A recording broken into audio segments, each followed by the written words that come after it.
As an IS officer of the 1987 batch, Shri Subrahmanyam has held important assignments in the last 3 decades in Madhya Pradesh, Chhattisgarh and Jammu and Kashmir, along with a stint at the World Bank. He has been the Secretary in the Ministry of Commerce and Industries, Chief Secretary of Jammu Kashmir and Principal Secretary to the Government of Chhattisgarh. He has held several positions also in the PMO. Very welcome, a very warm welcome, sir. We've been doing discussions and deliberations in several sessions over the last 2 days. As WRI, broadly, we work on energy systems, food systems, and cities. And today climate change is upon us. We know that we need a new model of economic development that is inclusive, that restores nature, at the same time reduces carbon, and I think it's even more important in a country like India. So yeah, broadly, so that's been the discussion. So would love to start asking you, how, what your thoughts are on India's green transition. We have been rapidly growing RE, but any thoughts around that, and if would love to hear that. I mean, long ago when there was commerce and we were looking at G20 and there's a trade working group there, and we were looking at what are the 3 or 4 biggest issues facing mankind today. And from commerce actually we felt trade around the world is going out of fashion. And we thought that's actually a major challenge. The fastest growth in the world happened when actually trade liberalization had a momentum. And my time we pushed a couple of trade agreements when we were there and the momentum has picked up. The second biggest challenge we thought actually is mobility. Mobility of individuals to work around the world. I mean, it's unfortunate people are not realizing it. The population balance in the world is tilting rapidly. It has probably tilted. And the only way, and what's the largest part of the economy in the world anywhere? It's services. And the problem with services is they are not delivered by machines, they are delivered by human beings. Be it the old age care economy or whatever. And if you look at the care economy, you can't provide care for 60, 70, 80-year-olds with 50-year-olds. It has to be younger people. So the care economy and the entire boom in services and the aging of populations around the world and the youthful population of large parts of Asia, including India and Africa, requires mobility. It's somehow not part of global debate. In fact, that's the second biggest challenge. We felt when we were there in commerce that irrespective of what anybody, you have a COVID somewhere, the thing people are asking for is the issuing visas left, right and center for nurses. I think UK has given more visas to nurses for NHS in the last 3 years than they did in the previous 20 years. It's going to be a global phenomenon irrespective of what their polity decides, because they need people. So you can hear all the humbug. And the third thing we actually thought was actually climate and green transition. And this we thought was the big issue which is actually facing the world. Now, a year later, I'm sitting at NITI, and you realize that it's squarely on our table. And India has taken very ambitious commitments in energy, in environment. You heard the Prime Minister, he had this Panchamrit at the COP in Scotland, and Panchamrit, he went and announced a net zero by 2070, 50% of energy capacity to be from renewables, increase in energy efficiency or reducing the energy intensity of the economy by 45%, a carbon sink, 500 gigawatts of renewable. These were very ambitious targets. If you look at the base from which we are starting, I mean, these are remarkable things. And then and the Environment Ministry, of course, is pursuing that. But the first thing that struck me when I come to NITI is the green transition is not the easiest thing on earth. It's going to be very difficult. First thing is it's going to be extremely disruptive. And disruptive is something we all try to remember. We at the macro level, we will talk about the money that is needed, we will talk about the technologies that are needed, we will talk about a whole host of things, what are the FDI, multilateral banks, etc. But if you realize, the world doesn't exist in economics. The world exists in a socio-political setup. And the question is, how are we going to manage green transition in the socio-political system is actually the biggest challenge, I think. And why am I saying that? You're going to have jobs wiped out. This is going to be a huge shock. It's going to be a technological shock, it's going to be an economic shock, and a shock on many fronts. You're going to have, there's an estimate that about more than 2 crore people working on, coal-related technologies. I don't know whether it's even a right estimate. I'll give you a number. which probably people working on coal will not even figure out. Half of Indian Railways' freight revenue is on coal transport. So if coal as a commodity vanishes, Indian Railways will have a crisis. I don't even know whether coal realizes, railways realizes it. So there is going to be huge changes across the economy. There are going to be people who are dependent on coal and the coal related infrastructure which is there, including mining, etc. Are going to be thrown out of jobs. There's going to be reskilling required. They're going to be retrained and retooled. There are going to be industries and businesses which are going to get wiped out. But point to note is, this is the way the world is. I don't see green transition as something different from the invention of the steam engine, which caused the industrial revolution. It's not different from the IC engine, which led to a remarkable change. I mean, like on this day, if you went back, say, 120 years ago, say 1900 in the United States, the big thing was railways. The big millionaires or billionaires in the US were all railways. And when the automobile came, it completely tilted the economy to another direction. Okay, railways got destroyed there. Did it mean the US economy sank? No. New industries, new opportunities come up. So I think, and the same after the invention of the, say, mobile phone or the chip and the computer. So green transition is going to create new opportunities, new technologies, new businesses. But then the key word is the transition. People use the word just transition, people call sustainable transition. Actually, I will call it realistic transition. Because you need to be realistic on what you can do. If you suddenly have 2 crore people working on coal unemployed 5 years from now, what happens to Jharkhand? What happens to Chhattisgarh? What happens to Odisha? I mean, you're going to have a huge social issues there. I mean, you could actually have law and order issues also. And this is very, very important. Therefore, for me, the transition is something which has to be managed, and that's where an organization like NITI has a fundamental role. Because this is not something that can be handled by one ministry or one agency. Even if you set up a super agency, it won't be able to do it. What does it require? It requires adjustment of industries. So we are just setting up a green transition work stream, because so far what has happened is the green transition has been seen as something to do with energy and environment. The template I'm drawing is, that's only one part of the story, maybe just 1/4 of it. 3/4 is non-energy, non-environment stuff. Otherwise it won't happen. And that is something we are planning in NITI. We intend to set up a green transition work group. And the green transition work stream will address things like, how do you transit, say, coal-intensive industries to non-coal? Everybody knows what the future is. So the steel industry, the cement industry, the aluminium industry, all of them have to move. But then how do you manage it? It is not just, you can put a diktat and say no coal. But the question is, will it happen?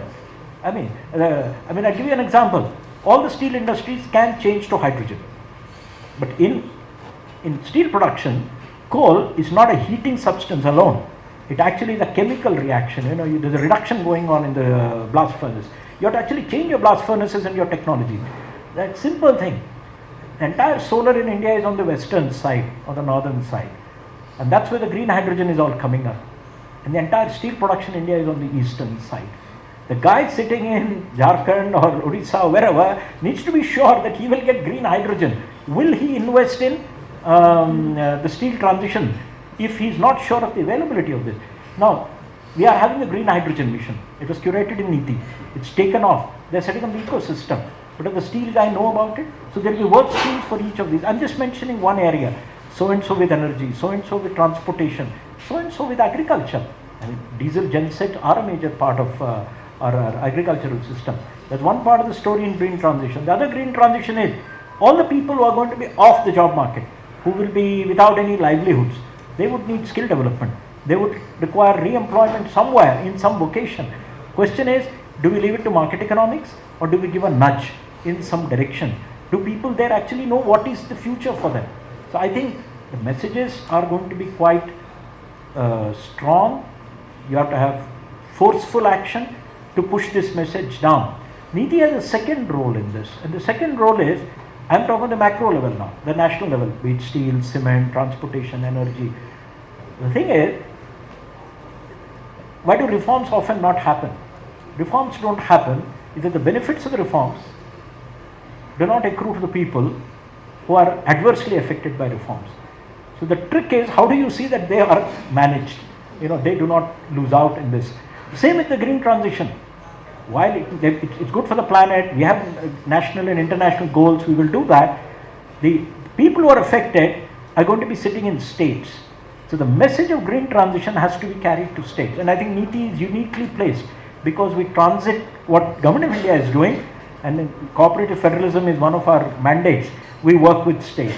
So how do we do green transition for states? I am not talking of energy transition alone. So I've told my office, don't use the word energy transition anymore. The energy makes it very narrow. You put up 500 gigawatts, 50% renewables. It's not that alone. It's a huge transition. You need to work with states. Who does skilling? States. Who does workforce training? States. Who will have to see that new industries come up to employ people? States.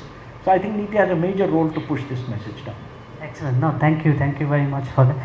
Tupa, yesterday we actually had Mr. Rastogi from Jharkhand here. He was additional chief, and he was sharing that the big challenges that the economy now faces if they are to do this transition. So it's interesting that you also make the very same points.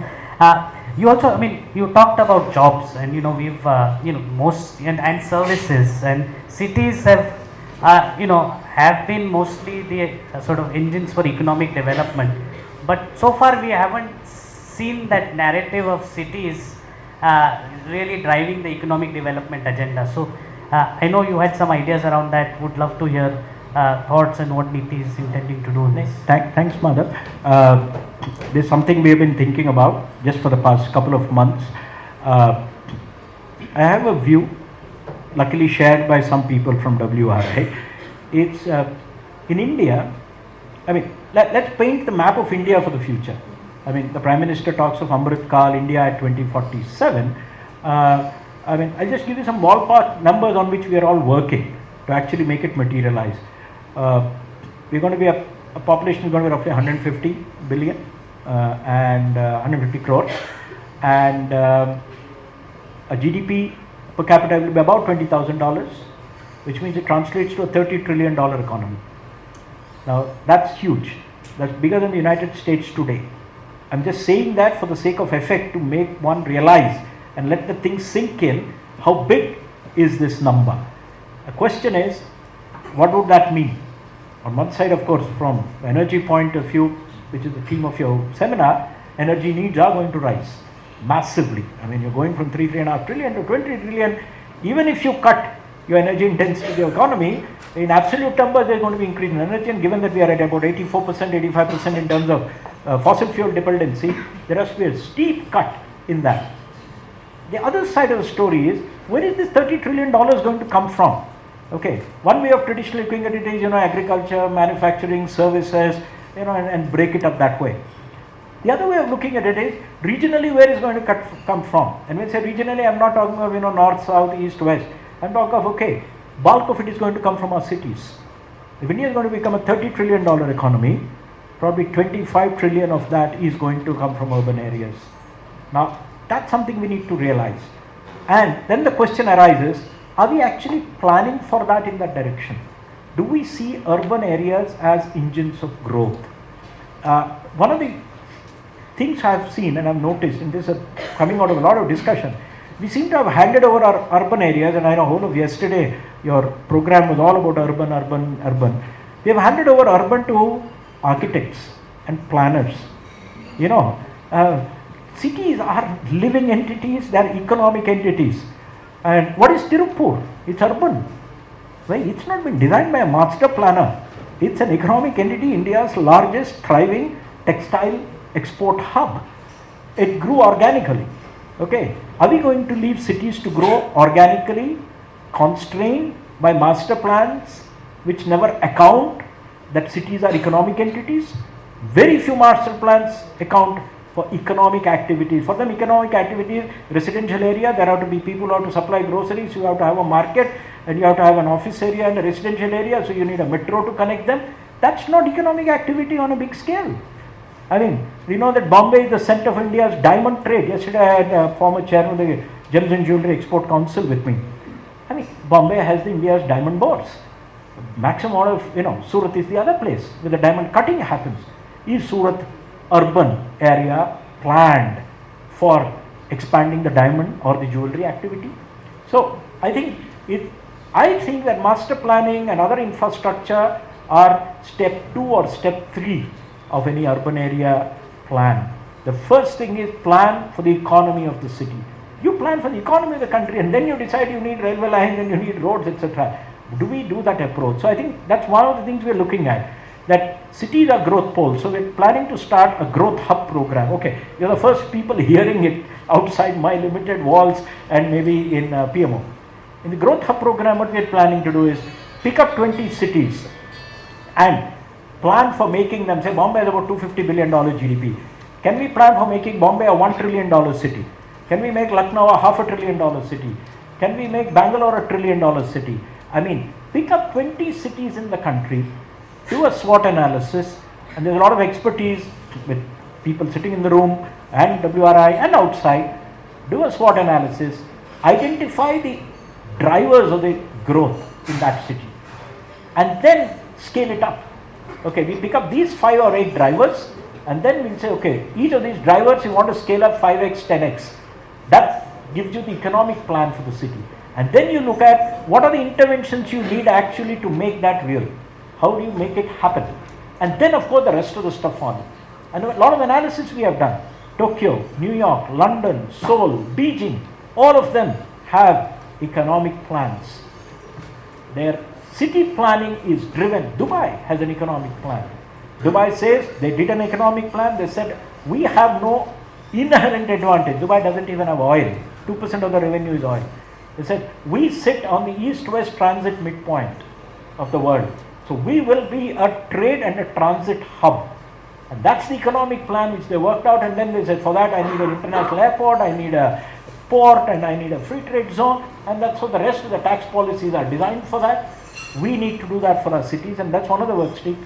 Pick up 20 cities and blow them up so that these 20 cities contribute say $15 trillion of the economy by 2047. The rest of the urban areas will use the same template, they'll do another 10, and the rest of the 5 trillion comes from the rest of the country. So I think that's one of the things. We'll pick up a couple of cities to begin with. I mean, Mumbai is almost a no-brainer because it is, a dynamic commercial city. Then we have 3-4 more to begin with. But the idea is don't do more than 20 because don't spread thin. See that these grow up. States are welcome to actually pick up the methodology and do it for other towns and cities. So that's the thing, and I hope WRI works with us closely on that.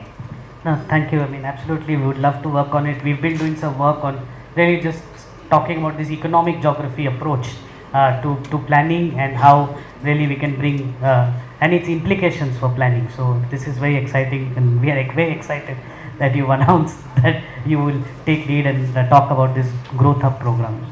One other thing, actually NITI Aayog yesterday released the Multidimensional Poverty Index report. So would love to hear what were the findings and what are some of the lessons that have emerged from this report. I don't know if you flip the papers today, some of them have carried the news item. The multidimensional poverty is different from economic poverty. The problem with economic poverty is one, it's a number. So are you getting $2 a day or 2.15? That's the World Bank's cut-off line today, and how many people are below that number? That's called poverty. Multidimensional poverty actually measures the outcomes of having a decent income. So what do you do if you have a decent income? You have good health, you have good schooling, good college education, you have an asset, you use better cooking fuel, you have an electricity connection. So multidimensional poverty, the index is actually developed by the UN with Oxford, and it's produced globally. And NITI Aayog has taken the same methodology, also in cooperation with UNDP. We have grounded it and taken it to the national, state and district level. So, and this is the second edition which was released yesterday. And it's based on data from other surveys. So the multidimensional poverty index actually has 3 legs: health, education, and other infrastructure and assets which an individual owns. There are about 12 indicators. All of them are taken from the National Family Health Survey. So we produced one 2 years ago that was based on NFHS 4. Yesterday we produced the next version, which is based on NFHS 5, which was released last year, and the data are stark. it shows that the country is changing. Very often it's a matter of comfort, particularly for policymakers. You make policy, you design schemes, you implement scheme, and then you don't know what the outcome is in totality. You know, the skill development chap will say we have trained so many with skills, somebody says we have built so many houses. What is happening in totality to all these social sector interventions to eliminate poverty? The good news is our previous report, which is for the period 15-16, it's a snapshot, poverty in India was 24.9 odd percent, 25%.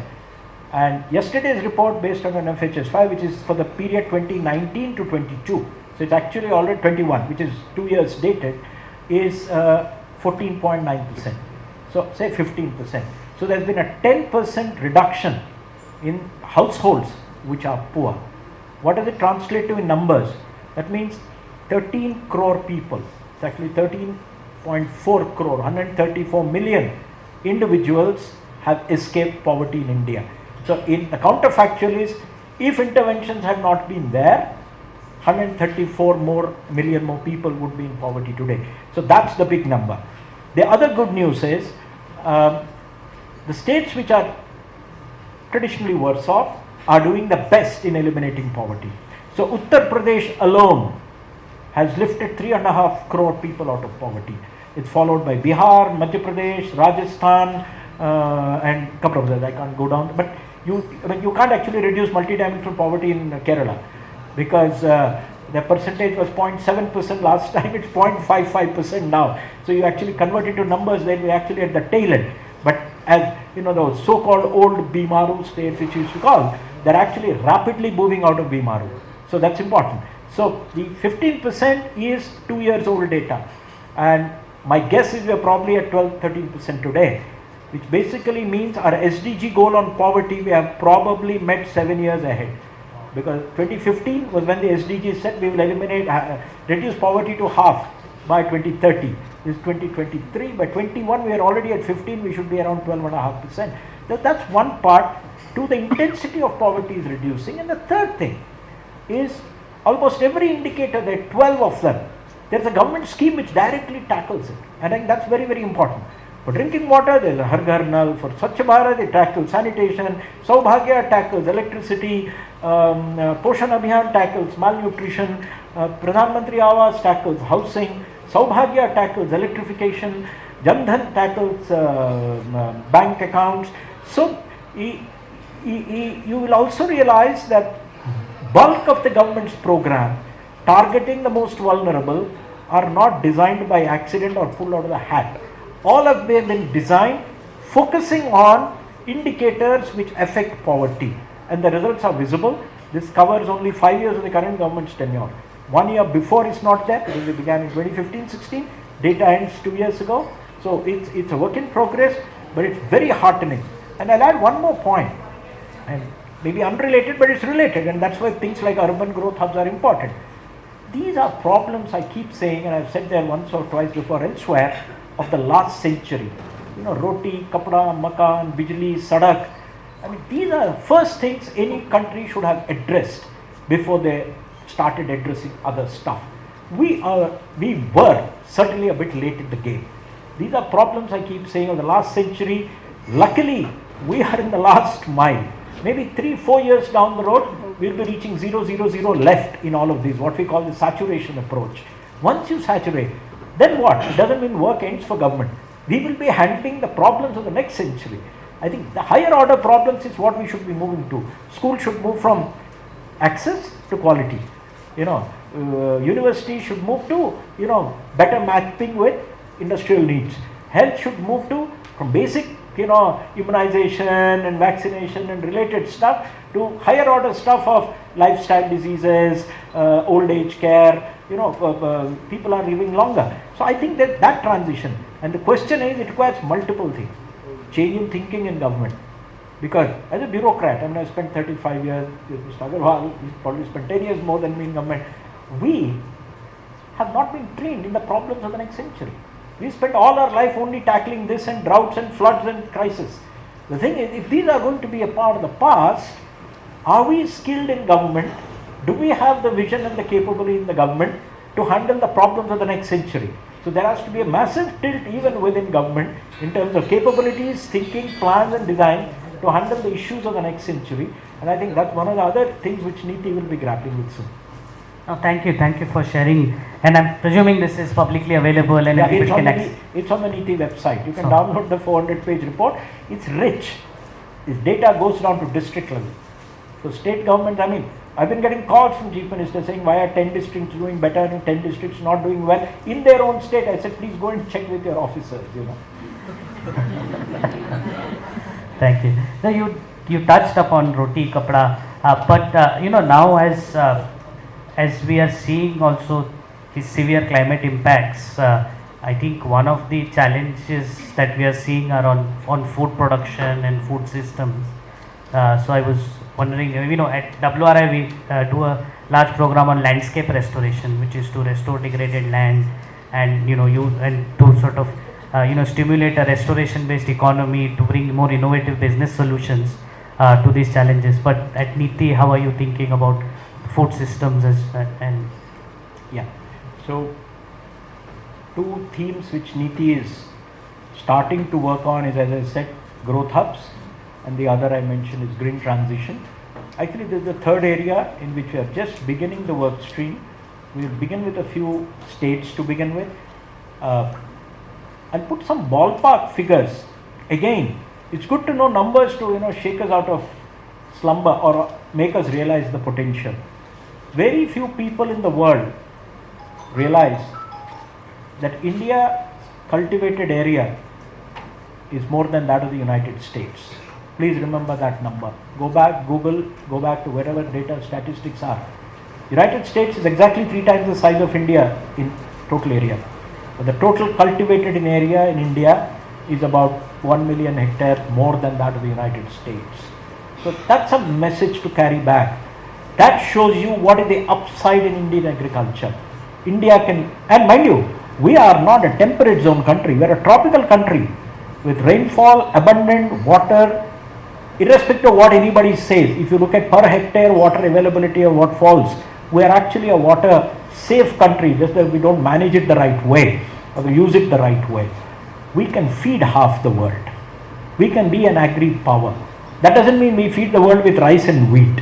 Okay, anyway, rice and wheat are going to be increasingly a smaller share of everybody's diets as incomes rise, not just India but across the world. So there has to be two things. What is more popular is climate resilient agriculture, but the other is actually changing our cropping patterns, not only for climate resilience, but to meet the food requirements of India 20 years from now and food requirements of the world 20 years from now. I mean, I was in commerce 2 years ago. I mean, we keep forgetting. India's agri exports are $50 billion. They are actually more than our gems and jewelry exports. They are next only to engineering goods. And people think, what are the big agri exports from India? They think it is jute, 200 million, tea, less than $1 billion, coffee, barely $1 billion. It's not that. Our biggest exports are rice last year, about 9 billion, wheat, marine, 7-8 billion. I mean, India is the largest exporter of, you know, not seafood, but aquaculture, shrimps, etc. There's huge upside potential in agriculture in India. And you'll also notice that we need to integrate Indian agricultural output with the demand in the world, which will mean this shift has to be managed to feed us and part of the world. So and there are states with huge potential. Take a state like Uttar Pradesh. I mean, you fly in an aircraft at this time of the year, you know, you'll see the sun being reflected all across because it's water. You know, they're cultivated. It's green. I mean, it's fertile. The same with that's where the old civilizations grew here. You know, that's why entire Indian history was written in this Indo. It's the most densely populated part of the world, actually. There, Maharashtra, every state has its own potential. Want to work with states to have an agricultural transformation, keeping in mind what's happening on the climate front, changing the cropping patterns. Our country is deficient in, interestingly, the two things which are the biggest agri imports for India are dryland crops, pulses and oil seeds. Traditionally, these were grown in dryland, not in irrigated areas. And the other sad part is, most of the dryland crops in India have not been touched by technological innovation. The green revolution is largely restricted to wheat, rice, and a couple of other areas. We need to see that it seeps down into other areas. When I say technological, I'm not talking just the seed. It's cropping practices, the outreach of universities, etc. So I think that's a major work stream we'll be working on, and I'm happy to share work with WRI as things move on. Any links of this to like the aspirational blocks program or districts program that was on, and does that continue? Yeah. Okay. NITI actually doesn't run programs, barring the aspirational program. It's one program we run because we probably have the convening power to push it through.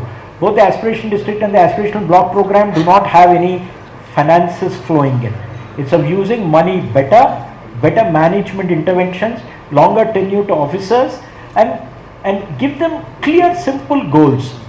So we were doing a review about a month ago. So I spoke to we have 112 aspirational districts. I was speaking to the collectors, BC. And then one collector somewhere in Nandurbar, Maharashtra, she said, sir, the best thing about ADP is when I came to my office and joined, I knew what I need to focus on. Most people were let loose into districts without knowing what. I have been a district collector somewhere in middle of Madhya Pradesh. I chose my agenda. Now the question is, what ADP has done is it has focused people. Have your agenda, but in addition, give priority to this as well. And what are the priorities? Health, education, agriculture, connectivity and social infrastructure, and financial inclusion. That's it. Very simple, broken into some indicators. And they have done well. I mean, I tell you, I was Chief Secretary Jammu and Kashmir, and it had two districts, Baramulla and Kishtwar. They are the most remote districts in India. Kishtwar is, Kupwara. Kupwara is the northwesternmost point of India. Okay, northwesternmost point. So, the peacock is there in Kashmir, it's that corner there.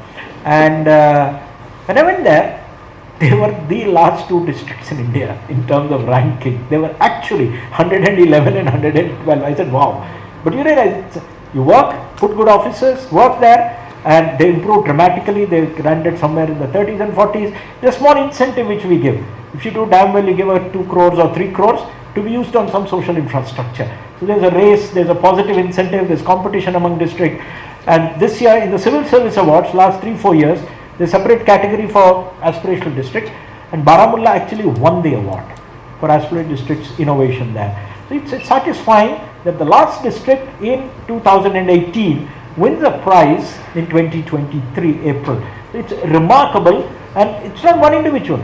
They actually, when they were calling them, I called up whoever is organizing and said, call the past 3 DMs, because all of them were part of the journey over 5 years in pulling it up. So I think these programs, aspirational blocks is a new one, and I link it. The aspirational blocks are 500 worst affected blocks in India as far as development indicators are concerned.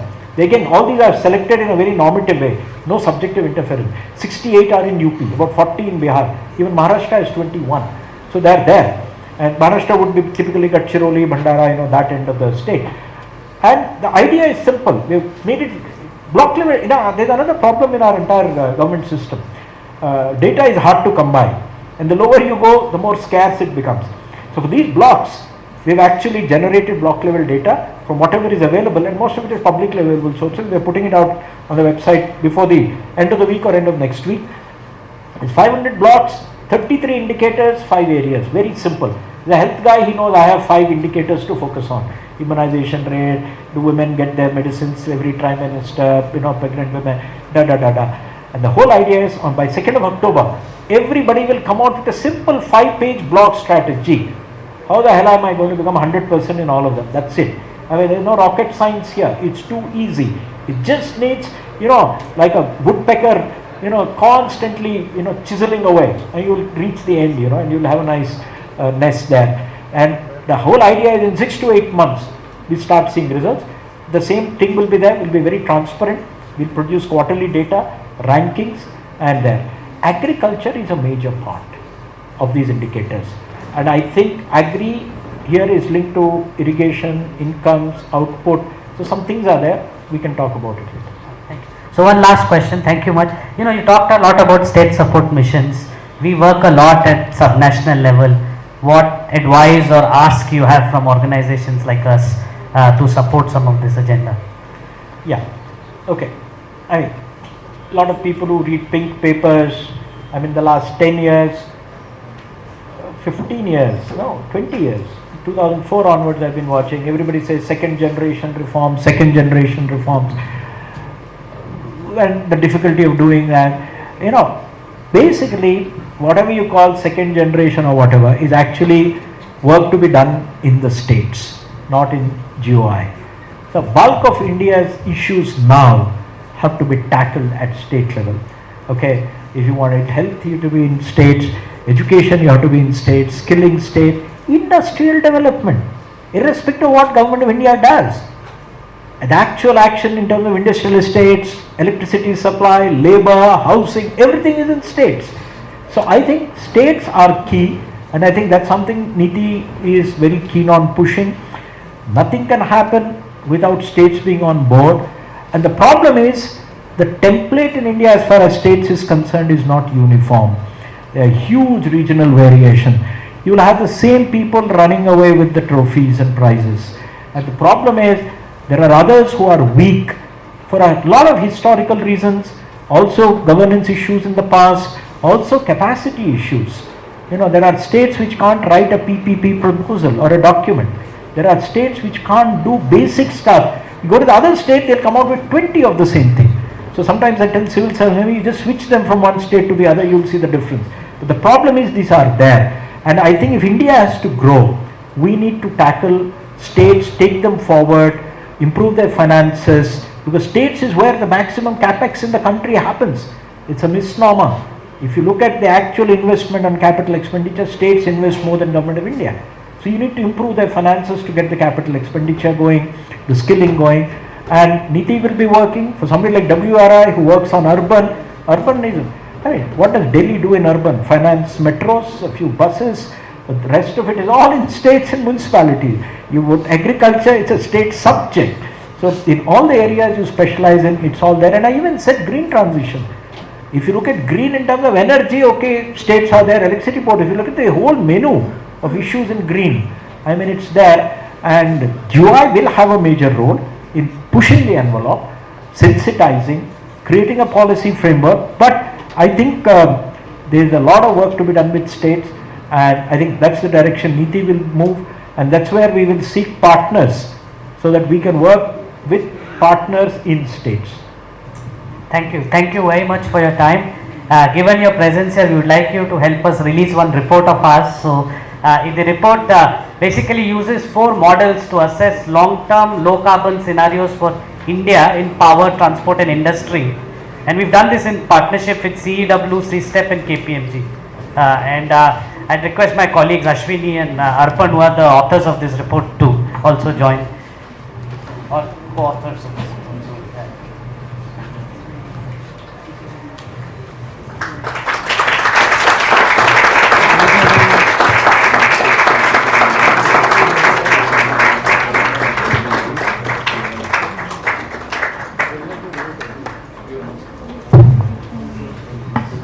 At a point, we are competitors to this. As far as NITI is concerned, day after tomorrow, NITI is releasing, the 2 major tools which are there, which people use. One is the C-Step one, and the other is NITI as an IESS tool, which people use. Our IESS is dated; it's about 8 years old. So IESS, the latest version, which has been modeled with IIT Delhi, is being released on, being put in the public domain on Thursday. Today is Tuesday, a day after tomorrow.